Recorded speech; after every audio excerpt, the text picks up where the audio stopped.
Les invito por favor que vayamos al libro de Jonás, capítulo 1. Vamos a leer todo el capítulo, aunque quizás nos basaremos en 2 o 3 versos del mismo. Jonás, capítulo 1, dice así la palabra de Dios. Vino palabra de Jehová a Jonás, hijo de Amitai, diciendo: levántate y ve a Nínive, a aquella gran ciudad, y pregona contra ella, porque ha subido su maldad delante de mí. Y Jonás se levantó para huir de la presencia de Jehová a Tarsis, y descendió a Jope y halló una nave que partía para Tarsis, y pagando su pasaje entró en ella para irse con ellos a Tarsis, lejos de la presencia de Jehová. Pero Jehová hizo levantar un gran viento en el mar, y hubo en el mar una tempestad tan grande que se pensó que se partiría la nave. Y los marineros tuvieron miedo, y cada uno clamaba a su Dios, y echaron al mar los enseres que había en la nave para descargarla de ellos. Pero Jonás había bajado al interior de la nave y se había echado a dormir. Y el patrón de la nave se le acercó y le dice: ¿qué tienes, dormilón? Levántate y clama a tu Dios. Quizá Él tendrá compasión de nosotros y no pereceremos. Y dijeron cada uno a su compañero: venid y echemos suerte para que sepamos por causa de quién nos ha venido este gran mal. Y echando suerte, y la suerte cayó sobre Jonás. Entonces le dijeron ellos: decláranos ahora por qué nos ha venido este mal. ¿Qué oficio tienes? ¿Y de dónde vienes? ¿Cuál es tu tierra? ¿Y de qué pueblo eres? Y él les respondió: soy hebreo y temo a Jehová, Dios de los cielos, que hizo el mar y la tierra. Y aquellos hombres temieron sobremanera y le dijeron: ¿por qué has hecho esto? Porque ellos sabían que huía de la presencia de Jehová, pues él se lo había declarado. Y le dijeron: ¿qué haremos contigo para que el mar se nos aquiete?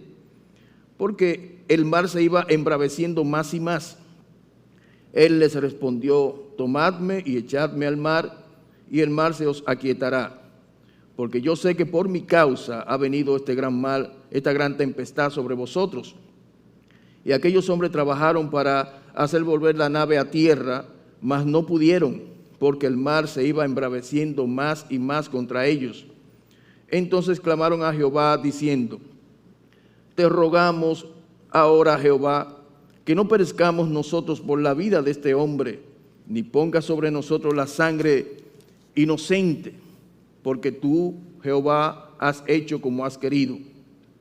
Y tomaron a Jonás y lo echaron al mar, y el mar se aquietó de su furor, y temieron aquellos hombres a Jehová con gran temor, y ofrecieron sacrificios a Jehová e hicieron votos. Pero Jehová tenía preparado un gran pez que tragase a Jonás, y estuvo Jonás en el vientre del pez 3 días y 3 noches. Dios añada bendición a su palabra. Señor del cielo y de la tierra, ¿quién como tú? No hay un Dios como tú. Y qué bueno que esta noche quisiéramos ver a ese gran Dios. Queremos ver ese Dios de verdad a través de esta historia, que parecería una historia como para que los niños aprendieran de quién es Dios. Pero es una historia maravillosa porque en ella podemos ver al Dios de verdad. Ayúdanos a ver al Dios de verdad. Creemos en el Dios de verdad. Todos los dioses son falsos. Gracias, Señor, por ser tú nuestro Dios. En ti confiamos, en ti hemos creído y estamos seguros. Gracias por tu palabra. Sé con nosotros.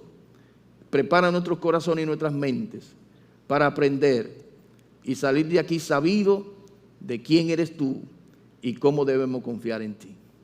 Gracias te damos, Señor, en el santo y bendito nombre de Jesucristo. Amén y amén. Mis amados, parece que la banca tiene un tiempo en que publica un listado de muchos bancos los cuales declaran que hay un dinero ahí que no aparece su dueño, aunque tiene su nombre. Cuando yo vi eso en el periódico, inmediatamente me fui a ese listado y comencé Jorge Alcántara. Y una muchacha que me está mirando me dice, ¿y tú tienes dinero ahí? Espérate. 2.500.000 Jorge Alcántara. No, yo no tengo dinero, pero... ¿Y usted ha depositado? No, pero ¿quién sabe si sale mi nombre ahí? Hay bancos, los bancos son seguros y guardan tu dinero de tal manera que, fíjese, los dueños han desaparecido y sus riquezas están ahí. Y yo loco para que ese 2.800 millones fuera mío. Pero no fue así. No fue así. Queremos las cosas seguras. Nuestras riquezas las queremos bien aseguradas. Todos nuestros bienes, todo lo que tenemos, queremos que permanezcan con nosotros, que no se pierdan. Ahora, mis amados, si hay algo de vital importancia que debe estar bien asegurado, bien guardado, es el alma del hombre, el corazón del hombre. El hombre entero necesita de alguien que guarde ese depósito con cuidado y lo preserve para siempre. Es la idea del salmista cuando dice en el Salmo 31:5, en tu mano encomiendo mi espíritu, mi riqueza, lo único que tiene permanencia eterna, mi espíritu, en tu mano la encomiendo. Y sigue diciendo, porque tú me has redimido, oh Dios de verdad, Dios de verdad. Hermano, mire, no hay cosa más terrible cuando usted sabe que un familiar, un amigo o algún vecino parte de esta vida sin haber garantizado ese espíritu y esa alma en unas manos poderosas que le guarden para la eternidad en felicidad y no para perdición.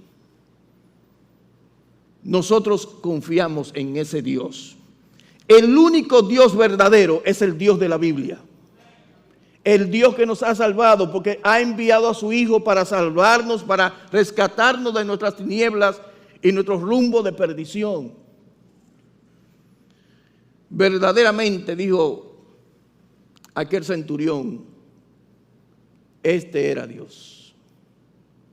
Cristo es Dios, el Espíritu Santo es Dios y Dios el Padre es Dios. En esa gran Trinidad descansamos nosotros. Podemos partir ahora mismo, que venga el Señor, que partamos a través de la muerte, como quiera que sea, estamos garantizados en un Dios de verdad. Veamos tres características extraordinarias de este Dios de verdad en esta historia de Jonás. En esta historia del profeta Jonás, nosotros vamos a ver esas tres características o perfecciones o atributos de Dios que son de vital importancia para los corazones y las almas que le siguen.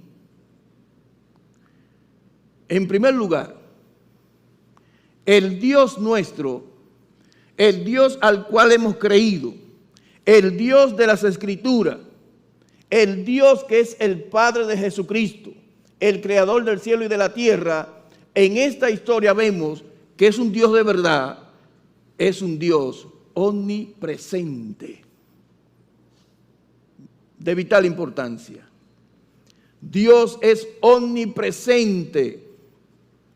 Y hay una definición de un autor que dice que la omnipresencia es el atributo de Dios, el cual llena el universo en todas sus partes y está presente en todos los lugares al mismo tiempo. Ese es mi Dios, ese es tu Dios. Un Dios que está presente en todas partes Y es importante tener un Dios así. Porque ay de nosotros si nuestro Dios no cubriera todo. Que estuviésemos en China o en Japón o aquí en Estados Unidos y se nos presente una necesidad y nuestro Dios no tuviese alcance hasta allá. Pero nuestro Dios lo llena todo. Pero mire qué más interesante es esta definición. Dice, no parte, sino la totalidad de Dios está presente en todo lugar. O sea que cuando yo estoy en Singapur, Él está allá totalmente, conmigo, totalmente. Toda su esencia está conmigo allá. Porque Él lo llena todo. Pero lo más interesante de esta historia, mis amados, es que Dios declara en Jeremías 23, 23 al 24. Él dice, yo soy Dios de cerca solamente, dice Jehová. O no Dios desde muy lejos. Se ocultará alguno, dice Jehová, en escondrijos que yo no lo pueda ver. No lleno yo, dice Jehová, el cielo y la tierra. Dios cubre el universo.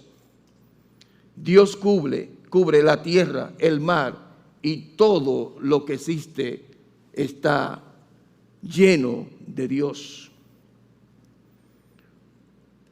Pero, increíblemente, en esta historia vemos a un profeta que decide desobedecer a Dios y pensar que puede escapar de la presencia de Dios, desobedeciendo al mandato de Dios de ir a Nínive para predicar allá aquella gran ciudad para salvar a los hombres y mujeres de ese lugar. Él decide irse de la presencia de Dios.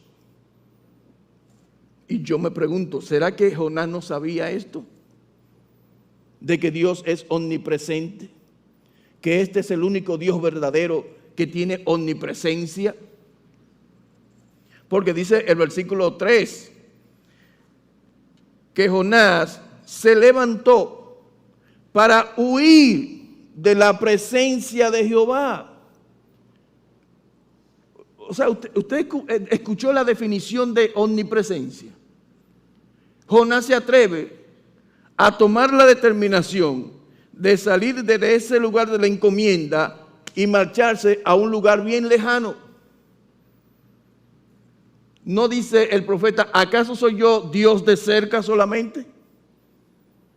¿No soy yo un Dios de lejos también? ¿A dónde se iría Jonás que mi presencia no alcanzase? ¿A dónde?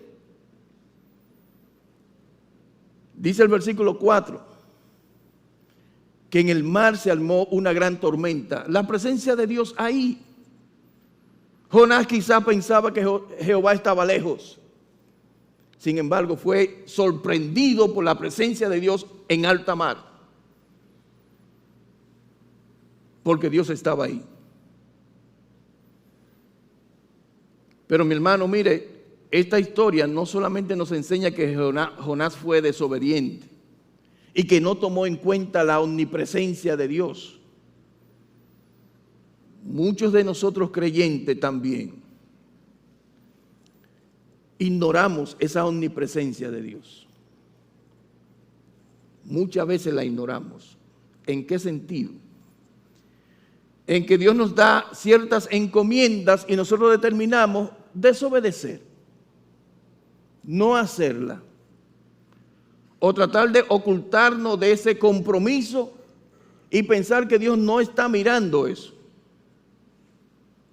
Como que Dios no está presente cuando yo determiné en mi corazón no hacer el mandato que Dios me manda. Yo ignoro que Dios está ahí. Yo ignoro que Dios está aquí. Yo ignoro que Jehová cubre toda la tierra. ¿Por qué le digo esto, mis amados?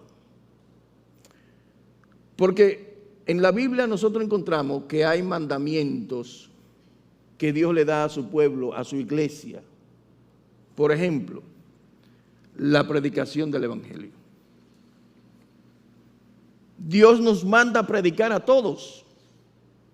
Dice en 2 de Timoteo 4, 1 y 2, te encarezco delante de Dios y del Señor Jesucristo, que juzgará a los vivos y a los muertos en su manifestación y en su reino, que prediques la palabra. Que prediques la palabra. Eso es un mandamiento que debe cubrir a toda la iglesia. No está determinado exclusivamente para los predicadores o los evangelistas o los maestros. Esto es un mandamiento para toda la iglesia. Predica la palabra. ¿Quién te lo está diciendo? El Dios de verdad. ¿Quién te lo dice? El Dios omnipresente. Que donde quiera que te vayas, ese mandamiento te seguirá. Y estará siempre en tu conciencia. Él me mandó a predicar. Copiando de Jonás, huimos de ese compromiso. Dice el 4:5, pero tú sé sobrio en todo, soporta las aflicciones y haz la obra de evangelista. ¿Quiénes están haciendo la obra de evangelista? ¿Quiénes están llevando el evangelio a otros lugares, a otras personas? Es un mandamiento para todos. Dios manda a todos los hombres que se arrepientan. Y como ese es su deseo, de que todos los hombres se arrepientan, por eso Él manda predicadores. Vayan, id por todo el mundo y predicad el evangelio. A todo aquel que creyere será salvo. Hay un mandamiento que está siendo ignorado por la iglesia. La iglesia no está saliendo a predicar. No está obedeciendo ese mandato de la predicación.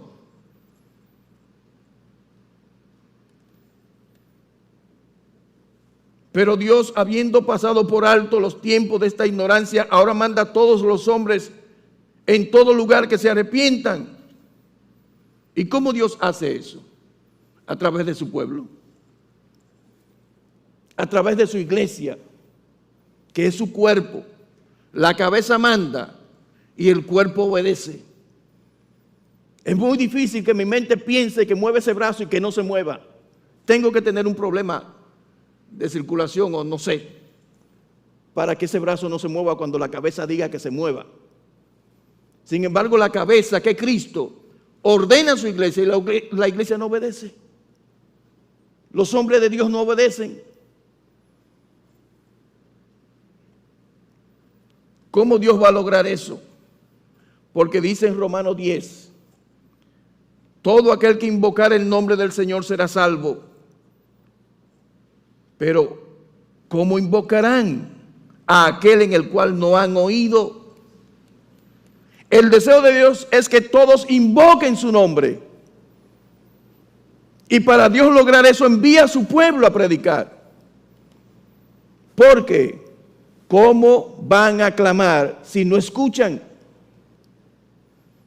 Entonces nuestro compromiso es la predicación permanente, 24/7. ¿Cómo predicarán si no fueren enviados? Como está escrito, cuán hermosos son los pies de aquellos que anuncian las buenas nuevas.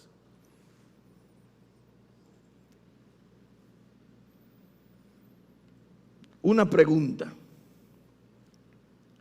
Dios nos manda a predicar. ¿A quiénes?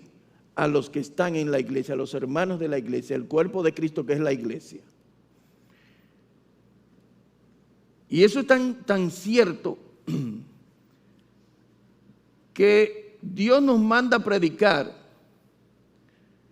porque hay una necesidad del pueblo de Dios. No solamente para predicar el evangelio, sino para fortalecer a la hermandad, al ministerio, a la obra de Dios. Porque la Biblia nos enseña que hay 3 pasajes que nos hablan de los dones del Espíritu. Cada uno de nosotros tiene dones, quizás uno, tal vez otros 2, quizás otros 3, pero nadie se queda sin don.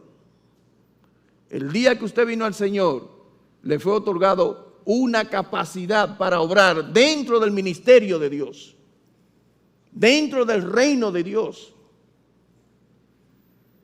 Ahí están los pasajes de los dones. Mire el Efesios 4. Está en Corintios y está en Romanos y en Efesios.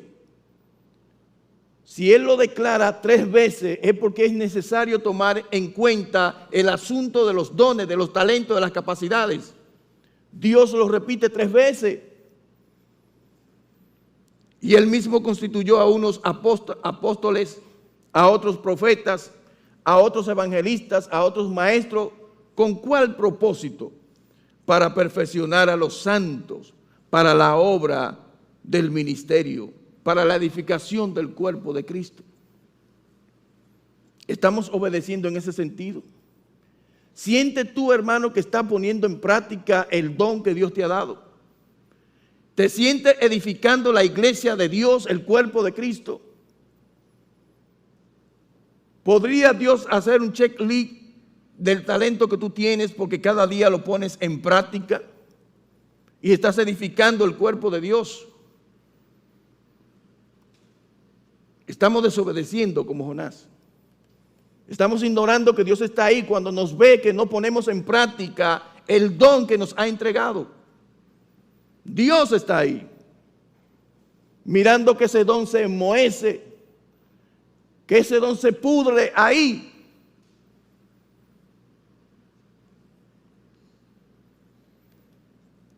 Los dones son para la edificación de la iglesia, para perfeccionar a los santos.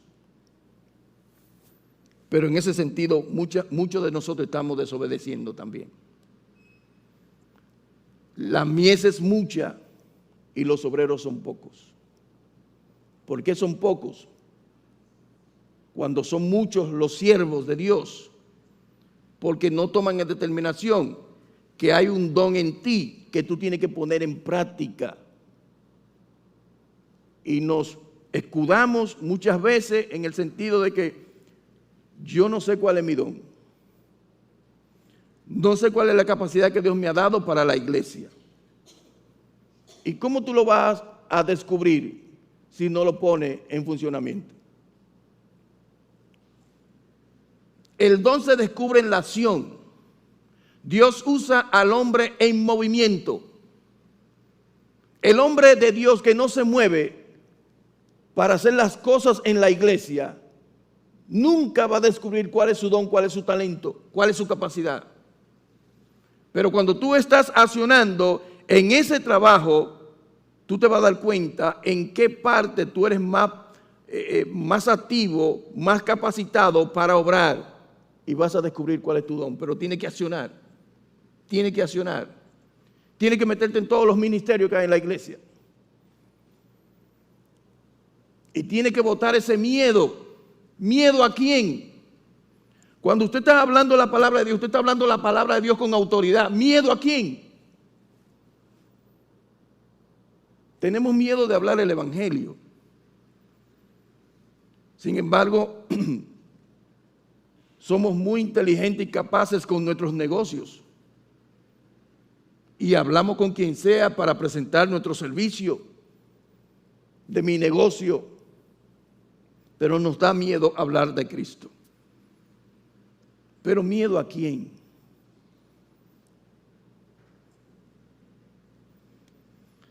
La iglesia necesita apoyo y consolación. Y Dios nos ha preparado para que brindemos ese apoyo y consolación. Pablo habla a los Corintios y dice: por esto hemos sido consolados en vuestra consolación. Pero mucho más nos gozamos por el gozo de Tito, que haya sido confortado su espíritu por todos vosotros. Esa es una tarea, ese es un ejercicio que debe permanecer siempre en la iglesia. Que sintamos consolación. Estamos en muchas necesidades, en muchos conflictos, en muchas situaciones. La iglesia necesita de hombres de Dios que estén mano a mano, de lado a lado, consolándonos el uno para con el otro. Pero estamos desoyendo esto. Estamos huyendo como Jonás. Estamos corriendo como si Dios no está ahí. Como si Dios no ve que nosotros nos estamos escudando de Él. Porque no es que salimos y nos montamos en un barco para irnos a Tarsis. No, es que simulamos, o que no entendemos la misión, o que no entendemos mi don, o que no entiendo cuál es la capacidad, o que necesito aprender cómo evangelizar. Señores, estamos delante del Dios presente. Él sabe todo lo que hay en nosotros. Y Él conoce la capacidad que le ha dado a cada uno. No podemos ocultar eso.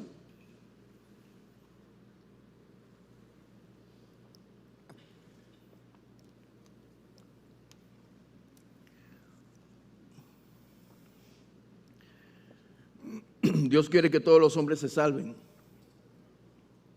Dios quiere que todos los hombres se salven. Y tú eres una ficha clave para eso. Dice un dicho por ahí que grano a grano se llena la gallina el buche. Cuando Dios envió a predicar, envió de dos en dos. No necesitó multitudes. Agarra un hermanito cualquiera y sal con él. Vayan a visitar a un hermano, decídanse, vamos a llamar a fulano a la suerte. Ponga el dedo ahí, llamamos. Ah, fulano, ¿cómo estás? Ah, yo soy fulano de tal. ¿Cómo te sientes? ¿Cómo va todo? Estamos asistiendo a la iglesia. Nos gustaría visitarte, ¿es posible? ¿Hay alguna necesidad en la cual tú creas que debemos orar? Dios quiere que todos los hombres sean salvos, que la iglesia sea sobreedificada, fortalecida, consolada. Y Dios ha dado capacidades a su iglesia. Los hombres están muertos delante de Dios. Y si usted no ha entendido lo que quiero decirle de la omnipresencia de Dios, oiga lo que dice el Salmo 139, versículo 7. ¿A dónde me iré de tu espíritu y dónde huiré de tu presencia? Si subiera a los cielos, allí estás tú. Y si en el Seol hiciere mi estrado, ahí está. Si tomare las alas del alba y habitar en el extremo del mar, aún allí me guiará tu mano y me asistirá tu diestra. Si dijere ciertamente las tinieblas me encubrirán, aún la noche resplandecerá alrededor de mí. Aún las tinieblas no encubren de ti, y la noche resplandece como el día. Lo mismo te son las tinieblas que la luz. ¿A dónde nos iremos nosotros huyendo de Dios? Para no hacer lo que Él nos manda hacer. Él espera de nosotros una respuesta de las cosas que nos ha entregado en las manos. Somos mayordomos de Dios. Mayordomos de Dios. El primer librito que yo leí cuando me convertí me transformó. No me estoy presentando como el hombre siervo de Dios. No, no, no. Lo que quiero decirles algo. Cuando usted entiende que Dios lo llamó para servir, usted se envalentona. Usted no le teme a nadie porque lo mandó el grande a usted a hablar. Ese libro que yo leí decía la mayordomía de Dios. Nunca lo he olvidado. Cuando yo leí ese libro, yo dije, caramba, me llamaron para ser siervo de Dios. Un siervo es un esclavo. Un esclavo no tiene derecho. Simplemente tiene que escuchar y aplicar. Escuchar y obedecer. Escuchar e ir. A hacer lo que le manden. Pero parece que Dios ha llamado a muchos diplomáticos que se acomodan y viven su evangelio tranquilo, sin pena, sin gloria, tranquilo. Yo voy a la iglesia, escucho el mensaje, me gozo y arranco para mi casa de nuevo, el próximo domingo vuelvo, y así se mantienen, ignorando todos estos compromisos que Dios ha encargado a cada uno de nosotros. Todas estas responsabilidades que descansan sobre el pueblo de Dios. Hubo un hermano que me dijo, hermano, cuando usted tenga una necesidad, un hermano de Dios me dijo, cuando usted tenga una necesidad, pídaselo a Dios y háblelo a su pueblo. ¿Por qué él dijo eso? Porque ¿por qué vía es que Dios bendice a su pueblo? Es a través de los hermanos, son los instrumentos de bendición que Dios tiene, es la gente que Dios utiliza para obrar sus planes.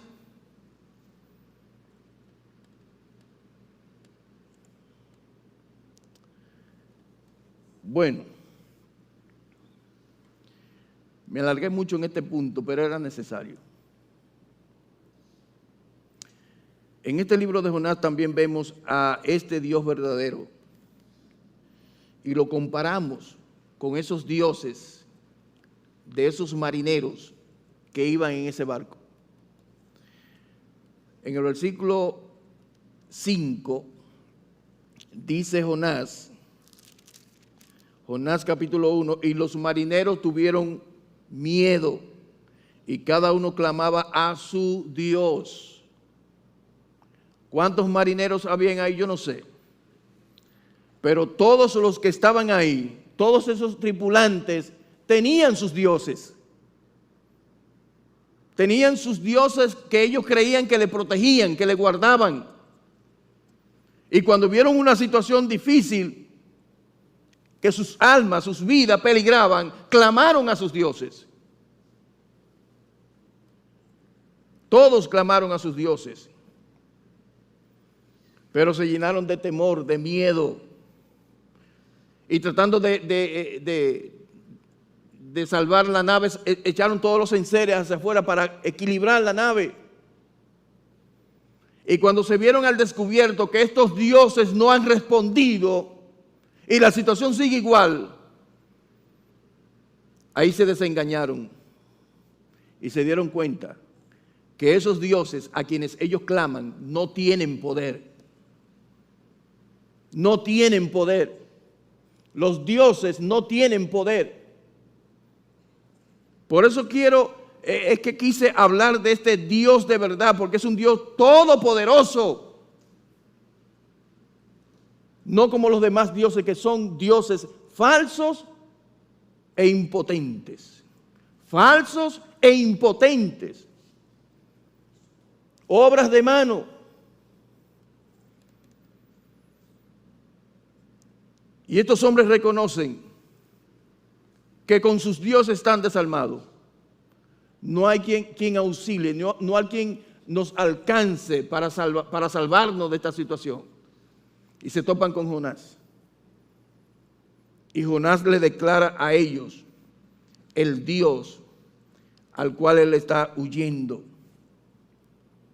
Esta gente se dieron cuenta que los dioses que ellos seguían están descritos en el Salmo 115 cuando dice: no a nosotros, oh Jehová, sino a tu nombre da gloria por tu misericordia, por tu verdad, oh Dios de verdad. ¿Por qué han de decir la gente, ¿dónde está nuestro Dios? Nuestro Dios está en los cielos. Todo lo que aquí ha querido hacer, ha hecho. Los ídolos de ellos, de esos tripulantes, de esos que creían que esos dioses le protegían, esos ídolos de ellos, dice aquí, son oro y plata. Mire a ver si cuando usted tiene un cáncer, el oro lo salva. Si cuando usted llega a la muerte, la plata o el oro lo resucita.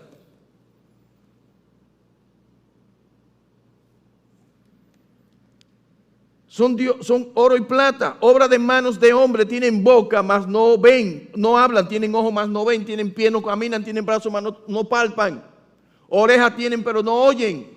Pero lo más terrible de la declaración de este salmo es lo siguiente, no es simplemente la descripción de la incapacidad de esos dioses, es la situación de los que siguen esos dioses, porque oiga lo que dice aquí.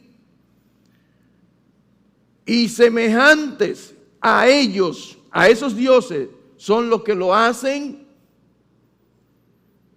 y cualquiera que confíe en ellos. Todas las personas que siguen a dioses falsos, ídolos con pie de barro, todas las personas que creen en cosas así, se ponen igualitos que esos dioses. Porque son gente que no entienden, que no ven, que no hablan, que no palpan, que no caminan. Son semejantes a ellos. Esa es la gran sentencia de ese salmo. Que a esos tripulantes había que decirle: hey, tú que no oyes, mira tú que no ves, mira tú que no caminas, mira tú que no hablas, ve acá. Porque son igualitos a los ídolos que ellos siguen.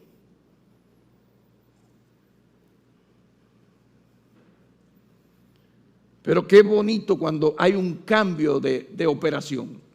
Estos dioses que desengañaron a sus seguidores, que sus seguidores se dieron cuenta que eran incapaces. Ahora en el versículo 9 y versículo 10 el panorama cambia. Mire qué interesante. Versículo 9 y 10. Y Jonás le respondió: yo soy hebreo y temo a Jehová. ¿Quién es ese? Jehová, igual que los dioses de nosotros. Oye, temo a Jehová, Dios de los cielos, que hizo el mar y la tierra. Señores, cuando ese capitán escuchó eso, ahí fue cuando tembló de verdad. Y el Dios tuyo fue el que hizo este mar que está tan embravecido. Y el Dios tuyo fue el que hizo ese cielo que yo veo. Y la tierra que yo conozco. Ese Dios es el Dios de Jonás, que la Biblia le llama el omnipotente, el todopoderoso. Ese es el Dios nuestro. Ese es el Dios nuestro. Un Dios omnipresente, un Dios todopoderoso, un Dios totalmente capaz de hacer lo que Él entienda que debe hacer. Un Dios, a diferencia de esos dioses, que sí oye, que sí oye. Importante el Dios que tú sigas, que te oiga, pero que también al escucharte tenga la capacidad de auxiliarte, de salvarte.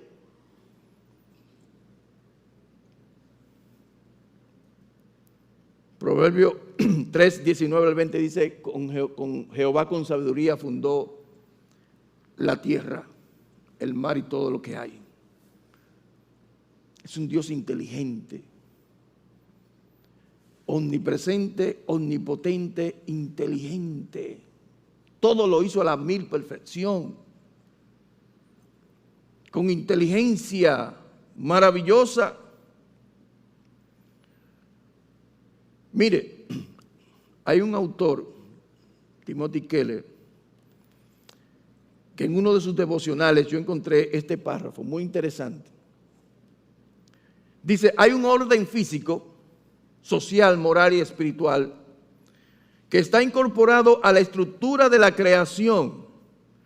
No podemos tratar a nuestro cuerpo de la forma que querramos sin cosechar las consecuencias. No podemos tratar a las personas que querramos y esperar tener buenos amigos y familia sólida. No podemos vivir vidas egoístas y esperar que nuestro tejido social permanezca intacto. También existe un orden espiritual. Oiga esto. Cuando centramos nuestras vidas en cualquier cosa que no sea Dios, el resultado es una identidad frágil y un desorden psicológico. Cuando nuestra confianza está en cosas imbéciles, así toda nuestra esencia será improductiva. Pero el Dios nuestro es un Dios de poder. Es un Dios de poder.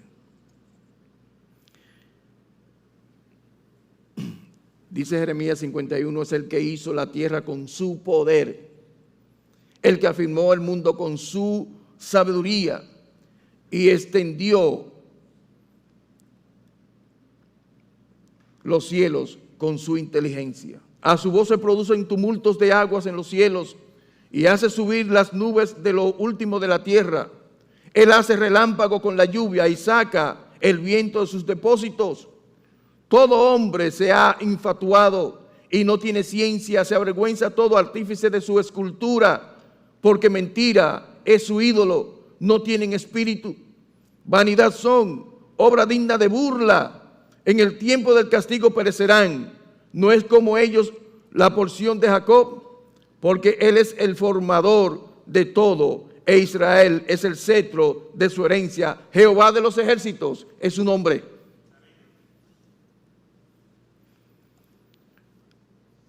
Y avanzando, mis hermanos, Dios es el sustentador de la vida.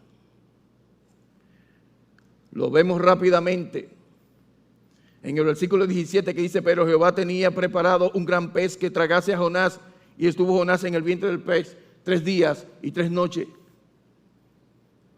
Tengo texto aquí para apoyar ese punto, pero el tiempo se ha ido. Pero Jehová es el que sustenta la vida. Él fue el que la hizo, por lo tanto es el que la sustenta con el poder de su voz. A Jonás le tenía preparado un gran pez que lo tragase. Y Jonás duró 3 días dentro de ese pez. Y no murió porque Dios no determinó que muriera. Porque el que determina cuándo te mueres es Dios. Ni el diablo puede determinar cuándo te vas a morir. Solo Dios, el que dio la vida, es el que quita la vida.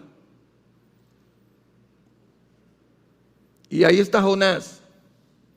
Y Dios sustentó a Jonás 3 días y 3 noches en ese vientre de ese pez. Y cuando él clamó, entonces fue que Dios le dio la orden al pez que lo vomitara en la orilla. Desde ahí clamó Jonás y fue oído por Dios. Dios quiere escuchar voces de arrepentimiento. Voces de arrepentimiento en los 2 lares de la existencia humana. En la vida secular, voces de arrepentimiento para que vengan a Él clamando por perdón y gracia para salvación. Y en el pueblo de Dios, voces de arrepentimiento por no haber hecho lo que Dios nos ha mandado a hacer. Tenemos que arrepentirnos y decirle a Dios: Señor, perdóname, porque es verdad que desde que yo vine a la fe hay un don en mí que yo no he puesto en práctica. Es verdad que hace tiempo hay vecinos y amigos que yo no le he hablado del evangelio. Es verdad que yo no he consolado a algunos hermanos de la iglesia. Yo no he estado edificando tu reino. Perdóname. Necesitamos arrepentirnos. Dios quiere voces de arrepentimiento.